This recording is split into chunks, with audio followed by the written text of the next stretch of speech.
I think just before we move on to the next one, the idea of sitting back and waiting for somebody to offer you the things that you want is probably going to lead to disappointment.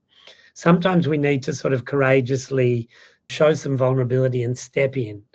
And, no one wants to be difficult. No one wants you to be difficult. You don't want to be difficult. So it's about really moderating how you say something, maybe even trialing it with somebody else and saying, if I said this to you, if you were playing the role of the teacher in the classroom, how do you think that would land with you? Do you think it would be received well? And even just trialing it a little bit might be helpful, because having a bit of a voice is such an important thing for your own sense of motivation and engagement. We might come to some more questions around this at the end. We'll see how we go, but let's move on to challenging imposter syndrome. So, you heard me describe imposter syndrome at the beginning, and you heard me say that even I'm feeling a degree of imposter syndrome here. I think the word expert was used in Mandy's introduction, and I think it probably came from my office. That wasn't Mandy's word. It was the bio that they sent through. I don't consider myself an expert on anything. I'm pretty good at tiramisu, but I'm not an expert. But certainly this work, I'm just another voice. I'm just another person who is really passionate about it and experienced at it. And I've done lots of reading on it and lots of presenting around it. So I've got some stuff, but expert sort of suggests that I'm the final word on it, and that's not the case. We all, in various ways, providing we're not narcissists or sociopaths, and just a little note to the narcissists and sociopaths now, could you hang up from this call now? Excellent, they've gone. So let's just stay with the more humble people who are happy to be part of this. Humility goes very much hand in hand with imposter syndrome. This idea that you don't feel like you're the final word on this thing and that everyone else is more experienced than you are, and you might have something useful to offer, but is it really good enough? Humility can really be, hand in hand with imposter syndrome. But I've got 3 questions here for you that I think these are good questions. These are good questions to challenge yourself with. When you come home at the end of a day and you say, oh my God, I was so hopeless with the kids today. I don't know why they even employ me to do this. I just was so out of my depth. It was pathetic. I don't think I helped anyone. Probably I made things worse for people, to be honest. When we get into that, negative spiral of thinking, and what I often refer to as the 3 a.m. thinking, the thoughts that wake us up in the middle of the night, where we're just not good enough, we're not worthy enough, we're not trying hard enough, we're not smart enough, we're not doing well enough.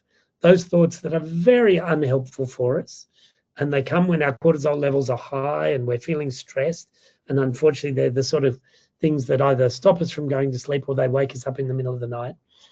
And I get them. I'd say everybody here gets them in their own way. The first question to ask is this 100% true? Were you really so hopeless today that kids are actually damaged by working with you? Highly unlikely that's true. Highly unlikely that's true. And if it's not 100% true, you've got to stop saying it. So we can have bad days and we can be really good at giving ourselves some feedback and having a desire to have that mastery mindset, that growth mindset of wanting to get better. But when we are really tough on ourselves, questioning ourselves about how true what we're saying actually is super important. The second one is to look for contradictory evidence. If we stay with the same sort of scenario of saying, I was so hopeless today, don't know why they even pay me, I'm probably going to lose my job, I'm damaging these kids' education. Let's start to look for some contradictory evidence. What about the kid you worked with yesterday who came up to you afterwards and said, oh, thanks so much, it's so great working with you, I really appreciate it.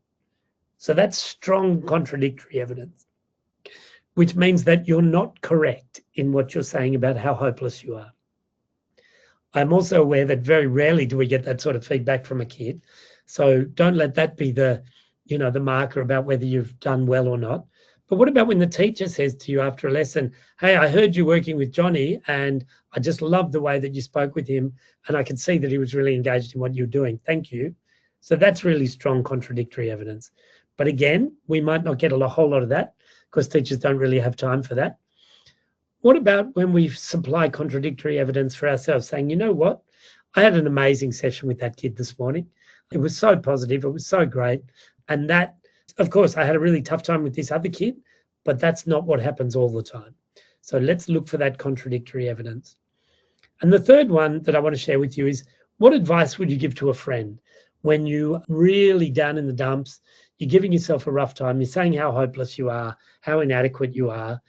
We are far more compassionate with people we care about than we are with ourselves.